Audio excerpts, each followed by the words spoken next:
سب سے پہلے سب سے اہم خبر سفارتی ذرائع کا کہنا ہے کہ صدر آصف علی زرداری نے گزشتہ رات چینی سفارت خانے کا غیر اعلانی دورہ کیا۔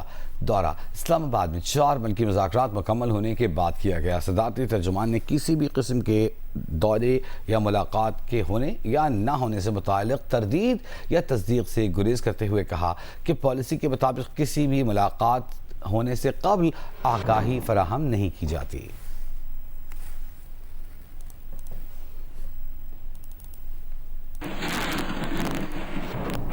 اور اس کے ساتھ ساتھ آپ کو یہ بھی بتائیں کہ وزیر خارجہ اسحاق ڈار کل چین کا دورہ کریں گے۔ ترجمان وزارت خارجہ کے مطابق اسحاق ڈار یہ دورہ چینی وزیر خارجہ وانگ یی کی دعوت پر کر رہے ہیں۔ اس دوران علاقائی صورتحال، دو طرفہ تعلقات، باہمی دلچسپی کے امور پر بات چیت ہوگی۔ پاکستان چین کے درمیان اسٹریٹجک تعاون پر مبنی شراکت داری ہے۔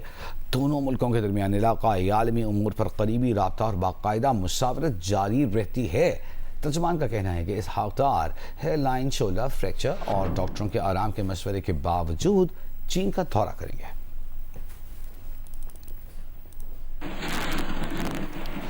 اور ایک اور اہم خبر سامنے آ رہی ہے۔ گزشتہ روز امریکی صدر ٹرمپ نے براہ راست مذاکرات کا دعویٰ کیا تھا۔ ایران نے امریکہ کے ساتھ براہ راست مذاکرات کی تردید کر دی۔ ترجمان ایرانی وزارت خارجہ اسماعیل بقائی کا کہنا ہے کہ امریکہ کے ساتھ کوئی براہ راست بات چیت نہیں ہوئی، بلکہ پیغامات ثالثیوں کے ذریعے پہنچائے گئے۔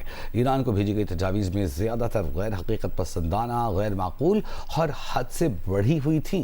خطے کے ممالک کی جانب سے امن کے لیے کی جانے والی کوششیں خوش آئند ہیں، تاہم صورتحال کو حقیقت پسندانہ انداز میں دیکھنا ضروری ہے۔ اسماعیل بقائی کا کہنا تھا کہ یوکرین تنازع کو امریکہ اور اسرائیل کی ایران کے خلاف جنگ سے جوڑنا تباہ کن غلط فہمی ہے۔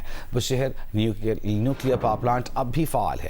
امریکہ اسرائیل کے انتہائی خطرناک حملوں کی مذمت کرتے ہیں۔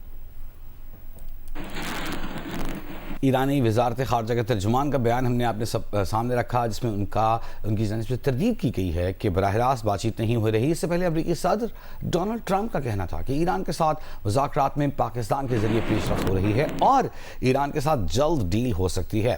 ایران نے پاکستانی پرچم بردار 20 جہازوں کو ہرمز سے گزرنے کی اجازت دے دی ہے۔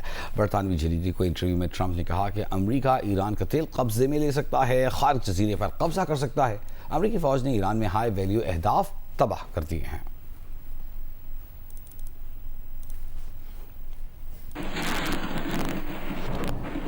ایرانی تیل پر قبضے کے امریکی صدر ٹرمپ کے بیان کے بعد مارکیٹ میں جنگ بڑھنے کا خطرہ۔ تیل کی قیمتیں بڑھ گئیں۔ برنٹ خام تیل کی قیمت 3.5% اضافے کے بعد $116 فی بیرل سے تجاوز کر گئی۔ WTI کی قیمت 2% اضافے کے بعد $101.7 پر پہنچ گئی۔ مارچ میں ایران پر امریکی اور اسرائیلی حملوں سے شروع ہونے والی جنگ کے بعد سے خام تیل کی قیمتیں 50% سے زیادہ بڑھ چکی ہیں۔ 28 فروری کو جنگ چھڑنے سے پہلے برنٹ کروڈ $73 فی بیرل پر ٹریڈ کر رہا تھا۔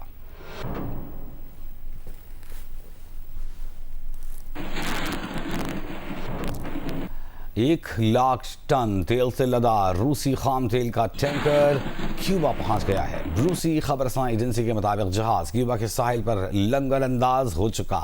امریکہ کی جانب سے کیوبا کو تیل کی فراہمی پر سخت پابندیوں میں ممکنہ نرمی کے اشارے ملے ہیں۔ امریکی صدر ٹرمپ کہہ چکے ہیں کہ انہیں دیگر ممالک کی جانب سے کیوبا کو خام تیل فراہم کرنے پر کوئی اعتراض نہیں۔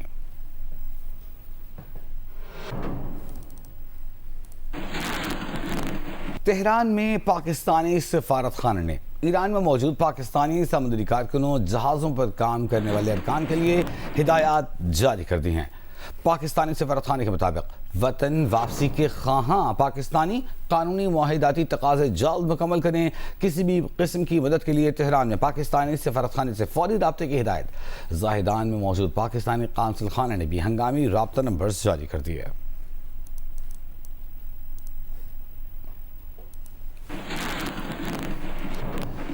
برطانیہ اور روس کے درمیان سفارتی کشیدگی میں اضافہ دیکھنے میں آیا ہے۔ روس کی وزارت خارجہ نے برطانیہ کے ناظم امور کو طلب کیا۔ جاسوسی کے الزام میں برطانوی سفارتکار کو ملک بدر کرنے کے احکامات دیتے ہوئے 2 ہفتوں کا وقت دے دیا ہے۔ روسی سیکیورٹی ادارے کے مطابق برطانوی سفارتکار نے روس کی معیشت سے متعلق معلومات حاصل کرنے کی کوشش کی۔ جاسوسی کے شواہد بھی ملے۔ برطانوی وزارت خارجہ سے جاری بیان میں کہا گیا ہے کہ روس میں برطانوی سفارتکار کے خلاف الزامات مکمل طور پر ناقابل قبول ہیں۔ برطانوی سفارتی عملے اور ان کے اہل خانہ کو ہراساں کیا جانا کسی صورت قابل قبول نہیں ہے۔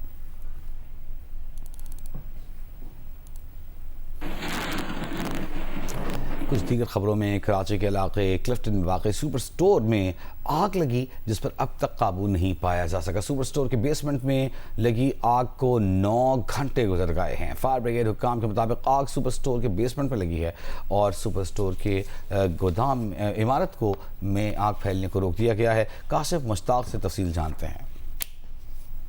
جی بالکل، ڈی ایچ اے فیز 5 سے آپ کو رپورٹ کر رہے ہیں، کئی گھنٹے گزر چکے ہیں لیکن آگ پر اب تک قابو نہیں پایا جا سکا ہے۔ ریسکیو ٹیموں کے ساتھ ساتھ پولیس اور رینجرز کی بھاری نفری یہاں ڈپلوائڈ کی گئی ہے اور اس تمام تر ایریے کو جو ہے وہ کارڈن کیا گیا ہے۔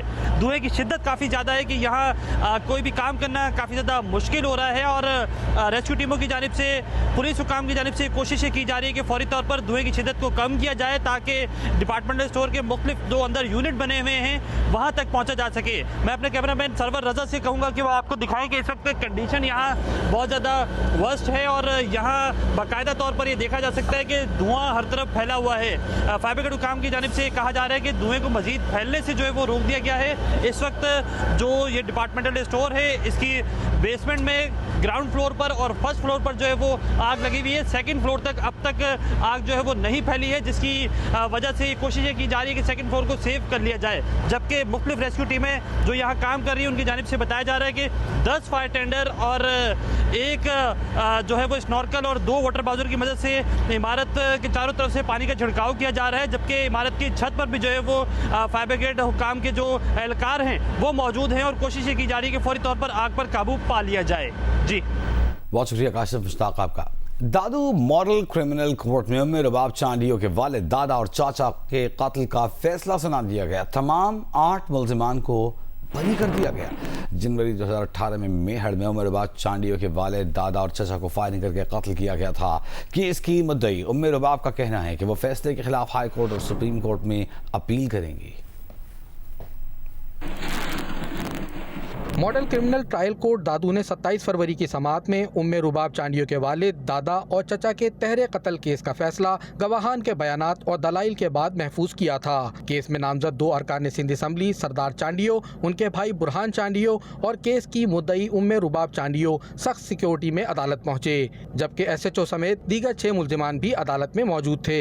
عدالت نے محفوظ فیصلہ سناتے ہوئے تمام 8 ملزمان کو بری کر دیا۔ کیس کی مدعی ام رباب چانڈیو اور ان کے وکیل صلاح الدین پنور کا کہنا تھا کہ وہ فیصلے کے خلاف ہائی کورٹ اور سپریم کورٹ میں اپیل کریں گے۔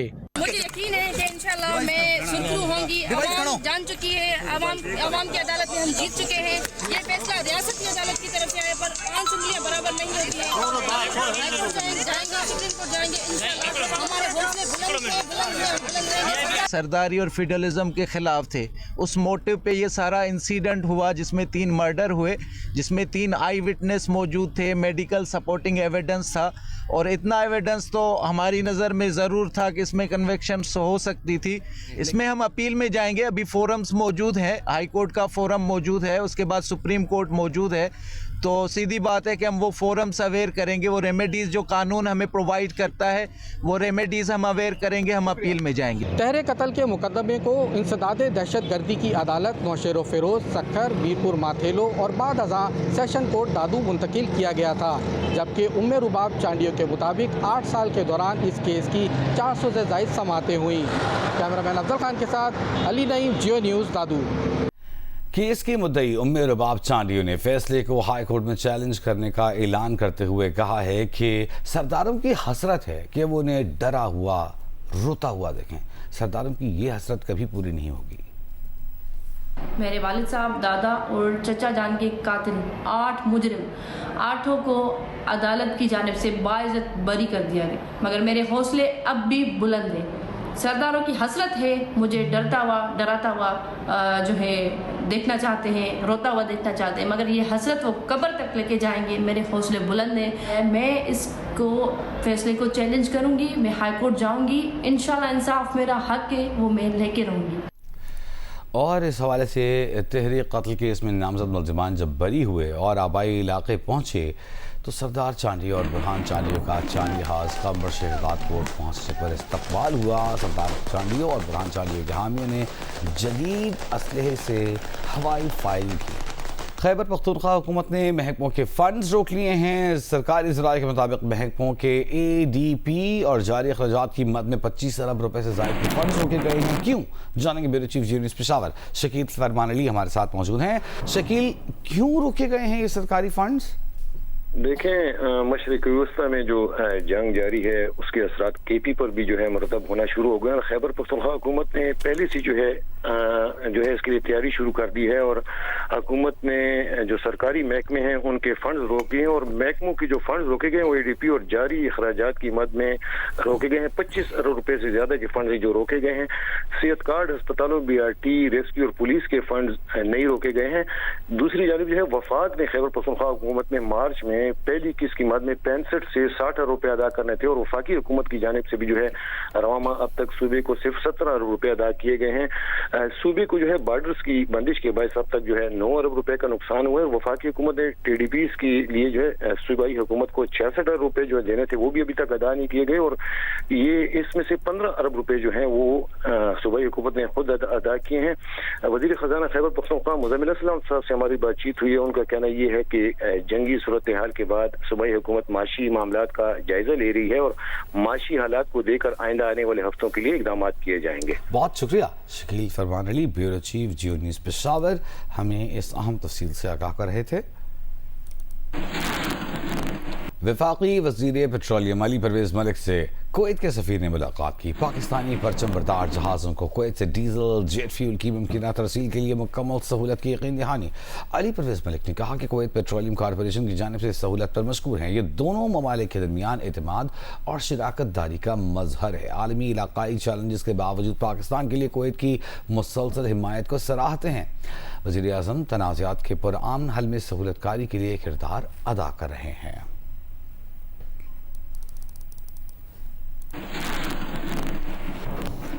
اور یاد رہے کہ خیبر پختونخوا اور آزاد کشمیر اس وقت بارشوں کی لپیٹ میں ہیں۔ مختلف شہروں میں بارش کا سلسلہ وقفے سے جاری ہے۔ بارش کے باعث مکانات کی چھتیں اور دیواریں گرنے سے واقعات پیش آئے ہیں۔ بچوں اور خواتین سمیت مجموعی طور پر 15 افراد ان واقعات میں جاں بحق ہوئے ہیں۔ 40 سے زائد افراد زخمی ہیں۔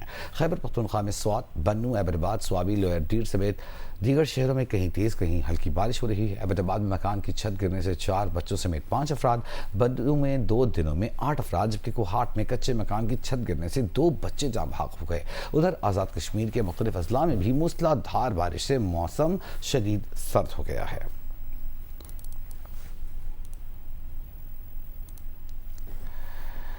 وادی نیلے میں موسلا دھار بارش سے بجلی کا نظام متاثر ہوا ہے۔ ندی نالوں میں طغیانی آ گئی ہے۔ خواجہ فیاض حسین سے تفصیل جانتے ہیں۔ خواجہ فیاض، وادی نیل سمیت بلائی علاقوں میں گرج چمک کے ساتھ موسلادھار بارش اور پہاڑوں پر برف باری کا سلسلہ وقفے سے جاری ہے۔ شرائع نیل سمیت رابطہ سڑکیں لینڈ سلائڈنگ کے باعث ایک مرتبہ پھر بند ہو گئی ہے۔ نوسیری کٹن گریڈ اسٹیشنوں کی ٹرانسمیشن لائنوں میں خرابی کے باعث ضلع ہیڈ کوارٹر 8 مقام سمیت کئی علاقوں میں بجلی بند ہے۔ بجلی اور مواصلات کا نظام درم برآمد سے شہریوں کو مشکلات کا سامنا کرنا پڑ رہا ہے۔ سڑکوں پر پھسلن کے باعث ٹریفک کی آمد رفت محدود ہے۔ لوگ گھروں میں محصور ہو کر رہ گئے۔ دریا نیل سمیت ندی نالوں میں پانی کے بہاؤ میں بھی مسلسل اضافہ ہو گیا۔ ضلع انتظامیہ کے مطابق بارش کی شدت کم ہونے پر متاثرہ انفراسٹرکچر کی بحالی کا کام شروع کیا جا سکے گا، جبکہ سیاحتی مقامات پر بڑی تعداد میں سیاح موجود ہے۔ انتظامیہ کے مطابق تمام سیاح محفوظ جگہوں پر قیام پذیر ہے۔ لینڈ سلائڈنگ اور برساتی نالوں میں سیلابی ریلوں کے خدشات کے پیش نظر شہریوں اور سیاحوں کو غیر ضروری سفر سے گریز کرنے اور احتیاط کرنے کی ہدایات جاری کی جا رہی ہے، جبکہ محکمہ موسمیات کے مطابق بارش اور پہاڑوں پر برف باری کا یہ سپیل آئندہ 2 روز تک جاری رہنے کا امکان ہے۔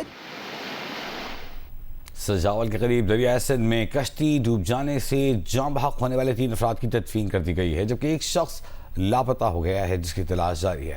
دریائے سندھ میں سجاول کے قریب کشتی ڈوب جانے سے جاں بحق 2 خواتین سمیت 3 افراد کی نماز جنازہ آبائی گاؤں یعقوب منارو میں ادا کر دی گئی، جبکہ ایک لاپتہ شخص کی تلاش میں غوطہ خور سرچ آپریشن میں مصروف ہیں۔ گزشتہ روز تیز ہوا کے باعث مزدوروں کی ایک کشتی ڈوب گئی تھی۔ کشتی میں 16 افراد سوار تھے، جن میں سے 12 کو بچا لیا گیا تھا۔ 3 افراد کی لاشیں ملی تھیں، ایک شخص لاپتہ ہے۔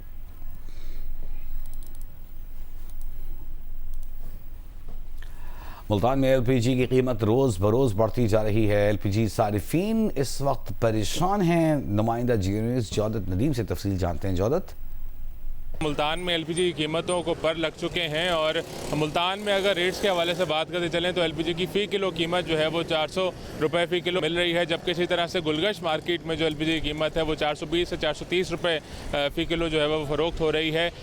دکانداروں کے مطابق جو سرکاری سپلائی ہے اس کا ریٹ کم ضرور ہے، لیکن وہ لمیٹڈ سٹاک ہونے کی وجہ سے ان کو پرائیویٹ سپلائی سے ان کو گیس خریدنی پڑتی ہے. کچھ بھی نہیں بچ رہا. گیس سستی ہوتی تھی، ہمیں کچھ نہ کچھ بچ جاتا تھا. 260 روپے کلو جب گیس تھی ہمیں بچ جاتے تھے. اب ہم 3 کلو گیس ڈالیں تو ہمارا 500 تو اوپر فالتو یہی چلا جاتا ہے. سلسلہ سارا درم بھرم ہوئے پڑے. ہم لوگوں کو سمجھ نہیں آ رہی کیا کریں یا کیا نہ کریں. گیس کی وجہ سے سارا کام خراب ہوا پڑا. شہریوں کی جانب سے یہ مطالبہ کیا جا رہا ہے کہ اب چولہا جو ہے ان کے لیے چلانا مشکل ہوتا جا رہا ہے، کیونکہ دن بہ دن گیس کی قیمتیں جو بڑھ رہی ہیں ان کی وجہ سے وہ کافی زیادہ پریشان ہے. پاکستان کرکٹ بورڈ نے لاہور قلندرز کے بیٹر فخر زمان کو گیند خراب کرنے کے الزام میں چارج کیا ہے. کیس کی مزید سماعت 48 گھنٹوں میں ہوگی. پی سی بی اعلامیہ کے مطابق لاہور قلندرز کے فخر زمان کو لیول 3 آفینس پر چارج کیا گیا ہے. فخر زمان نے پی ایس ایل کی پلئنگ کنڈیشن کی آرٹیکل 41.3 کی خلاف ورزی کی، جو گیند کی حالت خراب کرنے کے ضمن میں ہے. میچ ریفری روشن ماہنامہ نے ڈسپلنری سماعت کی. فخر زمان نے خود پر لگنے والے چارج سے انکار کیا ہے. کیس کی مزید سماعت اگلے 48 گھنٹوں میں ہوگی، جس کے بعد میچ ریفری فیصلہ سنائیں گے. امکان ہے فخر زمان کو ایک میچ کی پابندی کا سامنا کرنا پڑ سکتا ہے، جبکہ لاہور قلندرز کے کپتان شاہین آفریدی کے خلاف بھی کارروائی کا امکان ہے. دوسری جانب کراچی کنگز کے فاسٹ بالر حسن علی کو کوڈ آف کنڈکٹ کی خلاف ورزی پر میچ فیس کا 10% جرمانہ کیا گیا ہے. حسن علی پر میچ میں حریف پلیئر کو آؤٹ کرنے کے بعد اکسانے والی زبان استعمال کرنے، ایکشن اور اشارے کرنے پر چارج کیا گیا. حسن علی نے حسیب اللہ کو آؤٹ کرنے کے بعد کوڈ آف کنڈکٹ کی خلاف ورزی کی.